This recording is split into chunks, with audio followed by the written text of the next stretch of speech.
Assalamualaikum warahmatullahi wabarakatuh.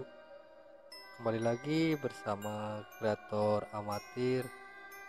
Kali ini kita akan menceritakan sebuah kisah atau sebuah cerita yang berjudul Pelet Media Garam.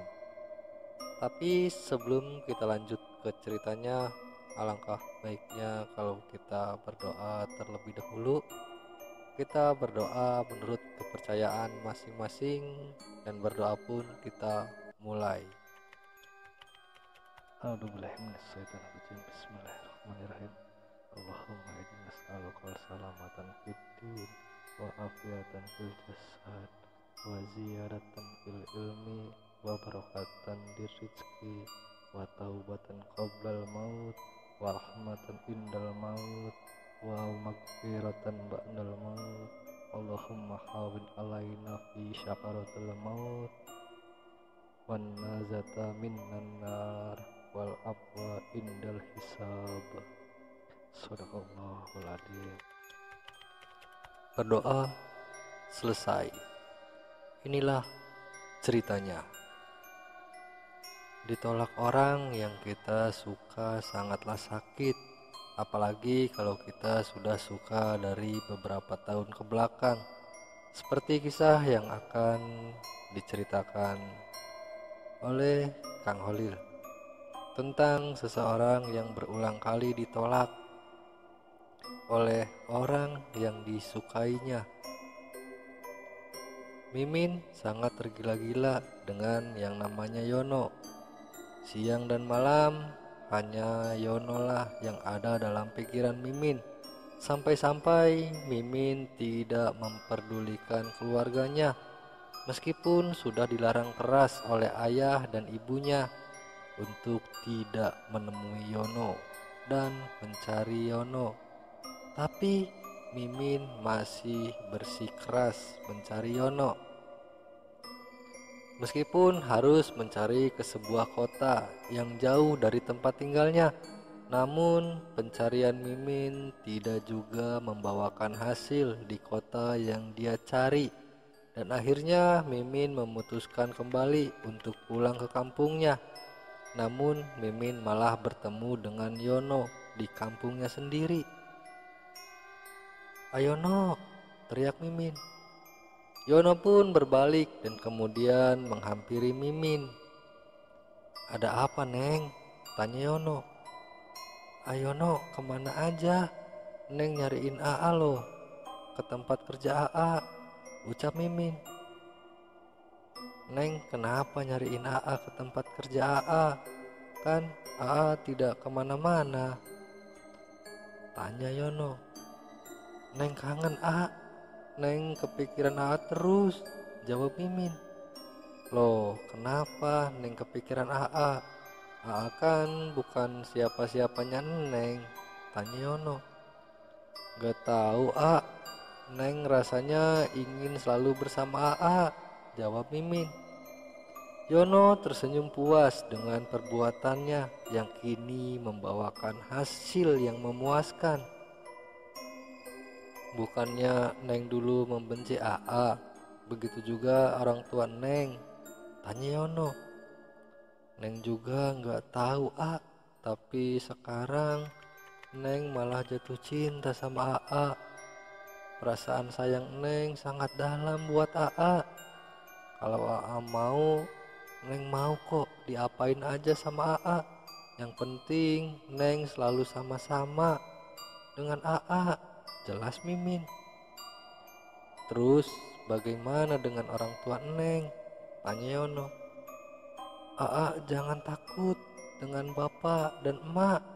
Apapun yang terjadi, Neng akan selalu mencintai AA," jawab Mimin. Yono semakin tersenyum puas dengan ucapan Mimin. Mereka semakin hari semakin dekat dan terang-terangan memadu asmara. Kampung mereka bagaikan milik mereka berdua. Namun selang beberapa bulan setelah itu, tragedi pun menimpa Mimin. yang telah terkena pelet oleh Yono.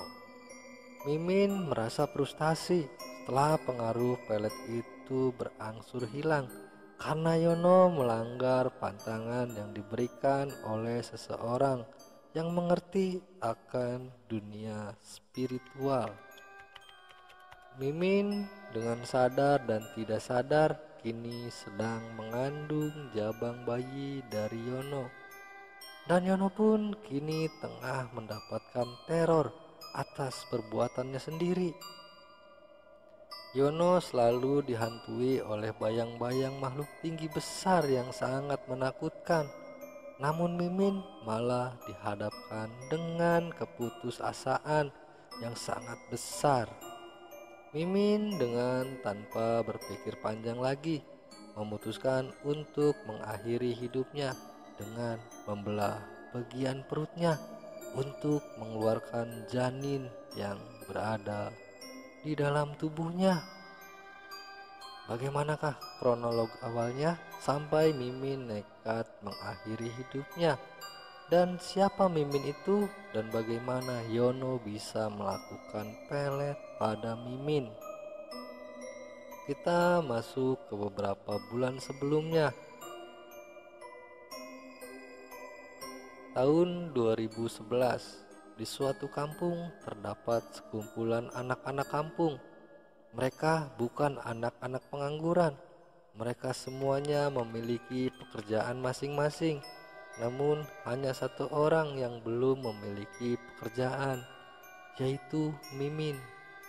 Mimin adalah seorang janda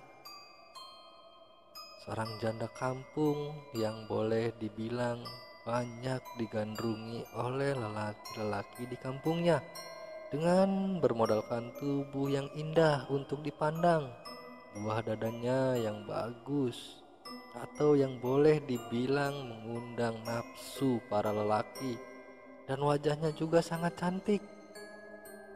Mimin juga bisa dibilang adalah kembangnya desa tersebut. Mereka berempat setiap pulang kerja selalu berkumpul bersama di suatu tempat yang sudah tidak digunakan oleh pemiliknya. Tempatnya juga berada di tengah pemukiman. Warga pun tidak heran dengan mereka berkumpul di situ, karena dengan adanya mereka berkumpul di situ, jadi perumahan di sekitar situ terasa agak aman. Karena sebelumnya di tempat tersebut sering kedatangan maling yang siap menggasak barang-barang milik warga sekitar. "Bagaimana kerjaan kamu, Yon?" tanya Tatang. "Ya lumayan, Tang, walau badan ini terasa sakit," jawab Yono. "Loh, kok sampai badan pada sakit?" tanya Mimin. "Iya, soalnya tadi datang barangnya sangat banyak. Temanku tidak masuk kerja, jadi terpaksa deh aku yang bongkar dan menatanya sendiri." "Wah, dapat tips banyak nih. Makan-makanlah," timpal Suci. "Aduh, itu kan stok barang dari pusat, jadi mana ada uang tips. Kalau aku ngirim sih baru dapat, Ci," jelas Yono. Sebenarnya Yono sudah memendam perasaan kepada Mimin saat pertama mendengar kalau Mimin sudah bercerai dengan suaminya. Namun Yono malu untuk mengungkapkannya saat itu. Di samping ada teman-temannya di situ, Yono juga takut apabila dia ditolak oleh Mimin. Padahal Mimin juga merasakan bahagia apabila berada di dekat Yono. Namun Mimin malu untuk mengakuinya. Mereka pun melanjutkan obrolannya dengan seru sampai jam 9 malam. Mereka berkumpul di tempat tersebut tidaklah sampai larut malam karena mereka sadar akan aktivitas mereka masing-masing di pagi harinya, di mana Yono harus bekerja di sebuah toko yang menjual berbagai spare part kendaraan. Tatang bekerja di sebuah bengkel elektronik dan Suci bekerja di sebuah toko yang menjual berbagai macam make up atau kecantikan.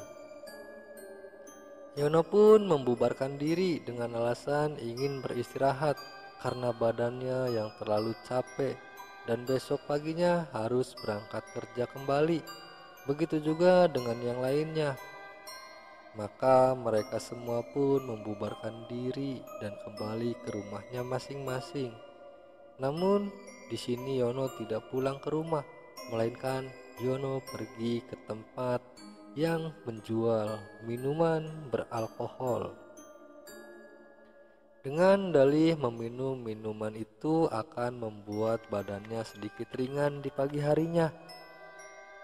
Tidak ada yang tahu bahwa Yono sedang membeli minuman beralkohol karena teman-temannya semua kembali ke rumah masing-masing.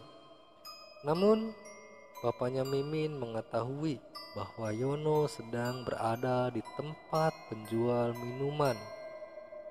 Namun dengan sengaja bapaknya Mimin tidak menegur dan hanya memperhatikan saja.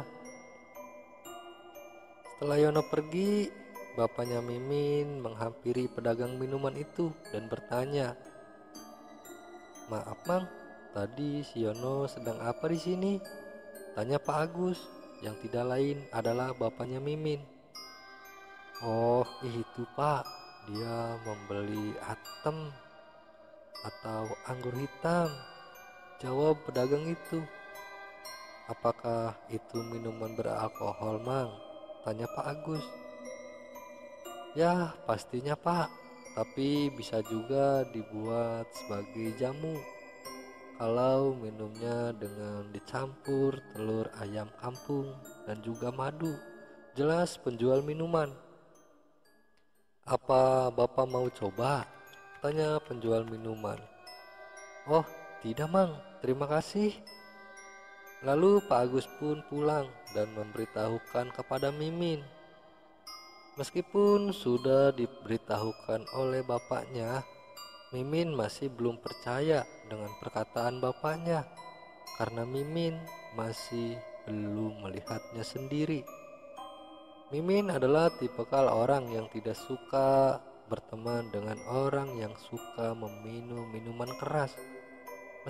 Meskipun Mimin adalah seorang janda, namun Mimin juga masih bisa mempertahankan kehormatan keluarganya dan mempertahankan harga dirinya. Namun Mimin juga tipe orang yang tidak gampang percaya dengan omongan orang sebelum Mimin melihatnya dengan mata kepalanya sendiri. Berbagai cara Pak Agus menjelaskan ucapannya, tapi Mimin masih saja tidak percaya dengan ucapannya. Sampai akhirnya Mimin pun menanyakan kepada Tatang dan juga Suci. Mereka berdua tidak mengetahui kalau Yono suka meminum minuman keras karena selama mereka berteman tidak pernah melihat Yono meminum minuman keras. Tatang pun menjelaskan demikian karena sudah bertahun-tahun Tatang berteman dengan Yono. Tatang belum pernah melihat Yono meminum minuman yang memabukkan. Sebenarnya Yono sering mabuk dikala pikirannya kacau. Namun Yono melakukan dengan cara yang sangat rapi, sampai-sampai tidak ada satupun orang yang tahu kalau Yono adalah seorang pemabuk. Namun semuanya tidak berjalan dengan lancar. Lambat laun dan seiring berjalannya waktu, akhirnya Mimin pun mengetahui bahwa Yono benar suka meminum minuman keras. Saat itu setelah mereka berkumpul seperti biasa, Yono pun membubarkan diri dari jam 9 malam. Mimin ingin mengikuti Yono sampai Yono benar-benar pulang dan ingin membuktikan perkataan bapaknya.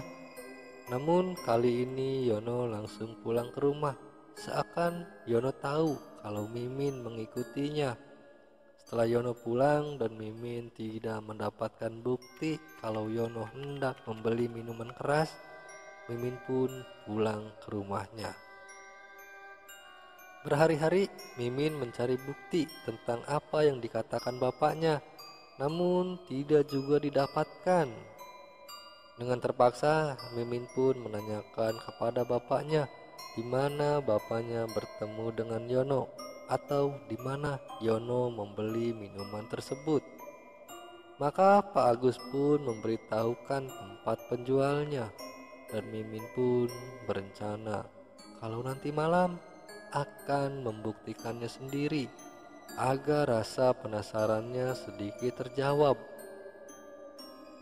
Malam itu Mimin tidak datang ke tempat biasa. Di sana hanya ada Yono, Tatang, dan juga Suci.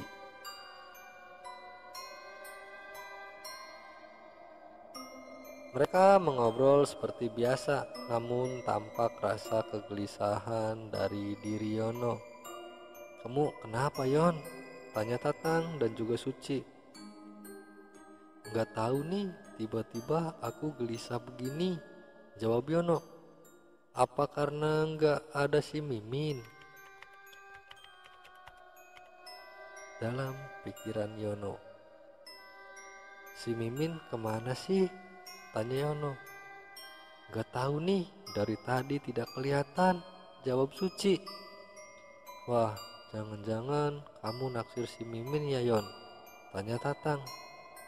Yono pun tampak malu dan mukanya memerah. "Kayaknya sih Tang, tapi nggak tahu si Miminnya mau apa enggak ya," jawab Yono. "Coba aja ungkapin, Yon, siapa tahu Miminnya mau," ucap Tatang. "Ya sudah, udah malam nih. Perasaan aku juga nggak enak gini. Aku pulang ya," ucap Yono sembari berjalan meninggalkan Tatang dan Suci. Mereka berdua pun beranjak meninggalkan tempat itu. Namun seperti biasa, Yono menghampiri tempat itu. Namun seperti biasa, Yono menghampiri penjual minuman keras untuk membeli beberapa botol minuman untuk menenangkan kegelisahannya. Yono tidak mengetahui kalau Mimin sedang mengintainya di balik pohon di seberang jalan depan warung minuman tersebut. Setelah Yono selesai membeli minuman itu dan membawa beberapa botol dalam plastik, Mimin pun menghampiri dan menanyakan penjelasan dari Yono. "Yono, ternyata benar apa yang dikatakan Bapak," ucap Mimin sembari berteriak. Lalu bersambung. Kita lanjutkan di part berikutnya. Terima kasih untuk teman-teman semua yang sudah melihat atau menonton, menyimak, dan juga mendengarkan cerita dari Kang Holil ini. Sebelumnya saya mau memohon maaf kepada teman-teman semua karena kebenaran dari cerita ini belum terbukti benar atau tidaknya. Ini semua hanya diceritakan oleh Kang Holil. Seperti biasa, untuk teman-teman semua, saya memohon kepada teman-teman semua untuk membantu mendukung channel ini dengan cara klik subscribe, like, komen, dan juga share ke media sosial teman-teman semua. Dan jangan lupa nyalakan juga loncengnya untuk mendapatkan notifikasi dari channel ini. Sekali lagi saya ucapkan banyak-banyak terima kasih. Wabillahi taufiq walhidayah. Wassalamualaikum warahmatullahi wabarakatuh.